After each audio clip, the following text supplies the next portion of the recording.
Now that we have the engine out of the car, taken apart, on the bench, we're kind of in this weird waiting period where we have turbocharger parts on the way, we have engine parts on the way. The engine can't go to the machine shop without said engine parts, so I thought this would be a perfect opportunity to clean out the engine compartment on the R32. What we're gonna do is we're simply gonna remove as much stuff as we can from the engine compartment, do a really deep clean, and then start putting things back together. This will also give us an opportunity to inspect for any rust or metal work that might need to be done under the hood. And when our engine is done and back together and all the goodies are bolted back up, we can just plop it right in. We'll also probably do a little bit of cleanup on the engine room harness.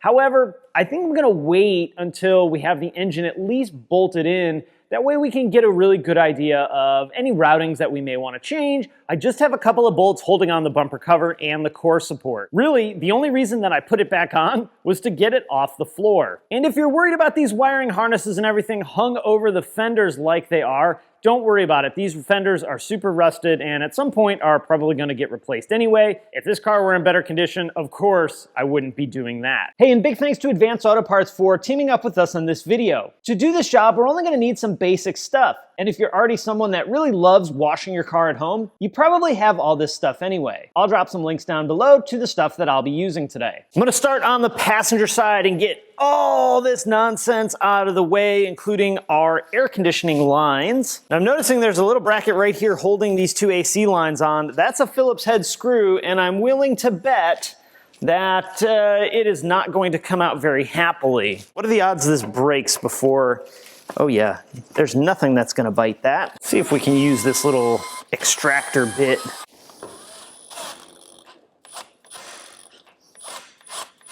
It worked! I gotta tell you, I didn't expect that to work, but check it out. It worked. Now these AC lines are all kind of one thing, so what we're gonna do is we're gonna move back to the back here, and we're going to undo the lines at the expansion block, tucked way back here. Looks like we got a bracket up at the top we need to remove as well. Let's go ahead and use a little rust penetrant on this guy, both these guys. I missed these in my pre-treats.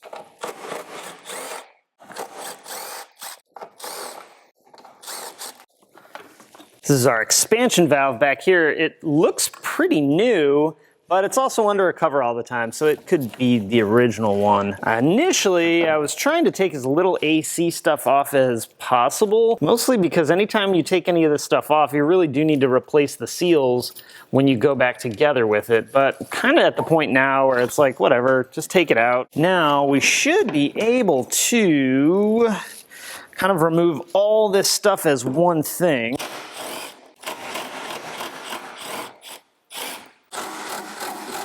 So check it out. I missed lubricating this before loosening it, and look. It just spins. Inside of here is a captive nut that this bolt threads into, and the captive part is spinning. I'll take a flat blade screwdriver, tuck it in there.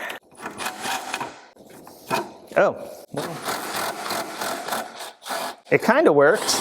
I mean, it worked in the sense that the bolt came out. So check it out. The little bracket, actually I bent it when I put that screwdriver in here.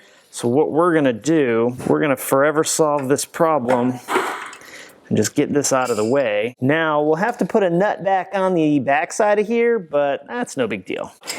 And of course, we'll clean this jagged edge up and make this look nice, and heck, I don't know, maybe we'll even paint that bracket. We should be able to, oh my goodness, get rid of all this stuff all in one shotty. Oh yeah, that, my friends, that's a big victory. I'm excited about this one. Come off, get off me. There we go. All right, what lesson did we learn? Always spray the rust penetrant first, and then you will have less of a hassle. Here is where that captive nut was spinning, and I just broke that little bracket off. We'll grind this down, clean it up, and we'll probably end up refinishing this bracket anyway. Moving right along, I'm gonna leave the fuel lines in the car. I don't see the value of stripping these out all the way back to the tank. We're just gonna bungee them together so that they don't get all weird and wild on us. Next, we got to deal with this coolant hose array. There's some vacuum hoses on here. I'm gonna try and leave this like that other setup as together as I possibly can. There is one vacuum line that I'm gonna have to take off of this bracket. Because there's multiple hoses on this bracket, I went ahead and put a little mark on the one I'm gonna take off so that we know it goes back where it's supposed to be. Give it a little spritz. Of course, I probably just washed my mark off. All right, there we go. Now we have this off of here. This gets tucked up with the wiring harness up here. So we have our coolant lines from and to our heater core here. We also have our brake booster pipe. I'm gonna pull the brake booster pipe out because it's kind of in the way. Then back here we have our in and out for our heater core. Put some spritz on these guys, give them some lubrication. Hopefully that'll make it come off a little easier. These you have to be insanely careful with. If one of these breaks on the car side, not the engine compartment side, we are pulling the dash and we are replacing the heater core. And I don't want to do that, so we're going to be ultra careful. These are spring clipped like a lot of our other coolant connections. So we'll just, we'll undo the clips. Say a little prayer maybe. And yeah, we're gonna hope for the best here. Oh yeah, come on baby. Nice and easy. There you go, good girl. All right, there's one. And let's try the other one. Nice and easy, gentle wiggle. Oh yeah, that one came off too. And it's leaking on my show. That was easier than I expected. I should not have just said that. Now we can get all of this mess and drippy coolant hoses out of our bay. Now on the driver's side, I got a lot of this stuff out of the way already, like that wire ducting that runs right through here over the transmission side mount. Initially, I wasn't gonna take any of this stuff out, but then it kind of, while you're in there, escalated to taking all of these things out. I'm on the fence a little bit on exactly what to take out. I think I'm gonna take the booster, the master cylinder, the reservoir, and the ABS module all out as one unit. These are all kind of attached together, and our brake lines are a little bit flexible, so we may have enough wiggle to get it all out together. I may change my mind at any point in time, but what I am gonna do is go ahead and lubricate all of our brake line connections, because out of all the connections where you don't want something unhappy to happen, this might be the #1 place. And we'll do the bolts that hold the ABS module in. Now I'm also probably gonna take the clutch slave cylinder line off. I actually have steel braided clutch slave cylinder line, so that's pretty awesome. First thing I'm gonna do is I got a drain pan underneath the car because we're gonna lose some brake fluid, and brake fluid is pretty nasty stuff. We have 2, 4, 6 connections on our ABS module. We have the 2 from the master cylinder and then 1 line for each wheel. These 2 here are the ones that go to the back. These 2 are the master, and then these 2 on this side are the front ones. Let's see if we can get the front ones off first.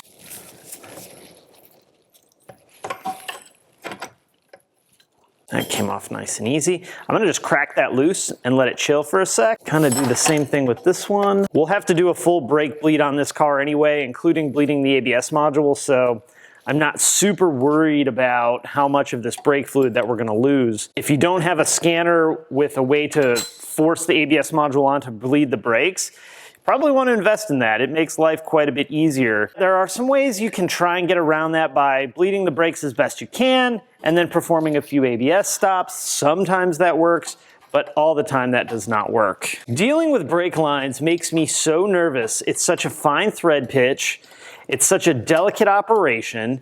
Usually the threads are dirty or oxidized or something's not happy, and it makes me so uneasy. Now in order to prevent a giant mess of brake fluid, I have this vacuum line kit that I picked up from Advance, and what I'm gonna do is I'm gonna cap off, at least cap off that one. Now you can use the earplug trick where we use one of those foamy earplugs and squeeze it in there.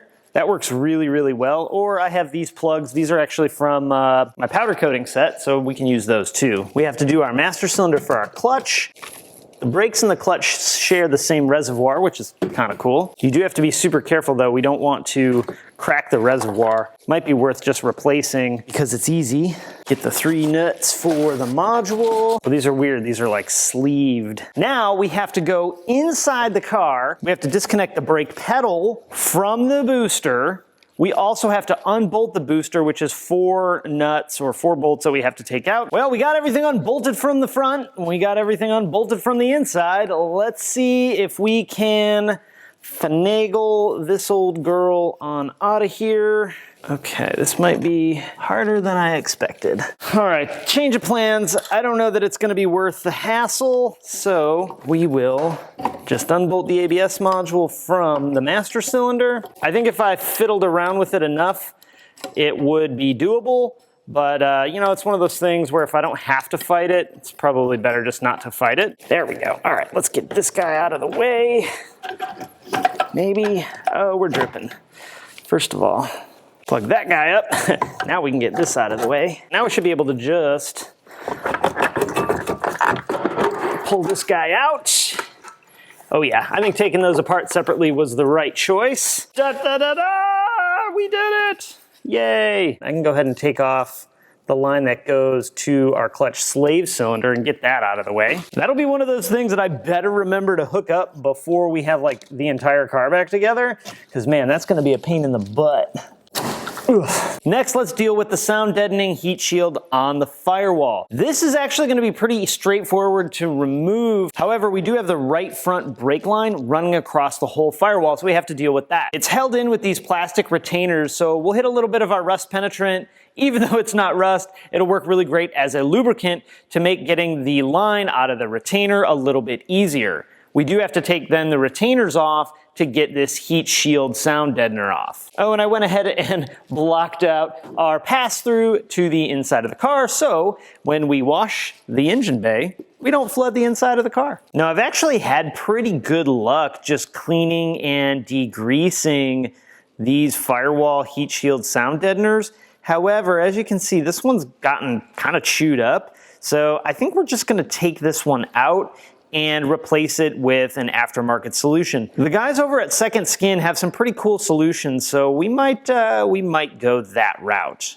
I'm not as worried about deadening that sweet, sweet VR6 sound as I am making sure that we keep the heat in the cabin to a minimum. Well, the shield's coming off pretty easy. After that is off, let's go ahead and get this transmission mount off. Next up, let's get the car on the ground, back it off the lift so we can get it over the drain, and do some cleaning and degreasing of our engine compartment. We're gonna clean this engine compartment in a couple of different stages. I'm gonna put this degreaser in one of these pressurized bottles so that we can get a little velocity behind spraying the degreaser. That'll help us get it into some of the crevices that maybe we wouldn't otherwise.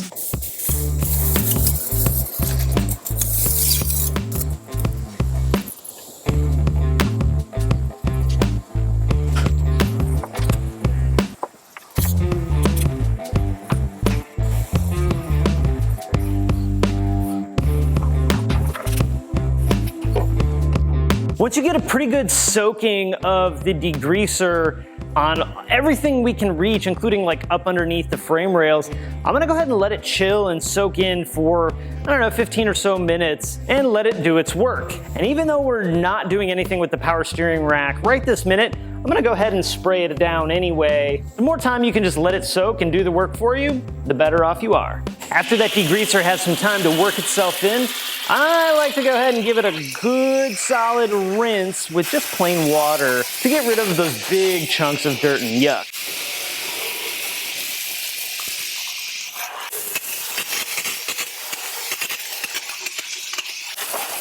Now you may need to repeat this degreasing and rinsing process multiple times depending on how bad the engine compartment is. It's also worth noting you don't want to spray any water directly into any electrical connectors or anything like that. We'll come back with some compressed air and clean up whatever we might need to clean up.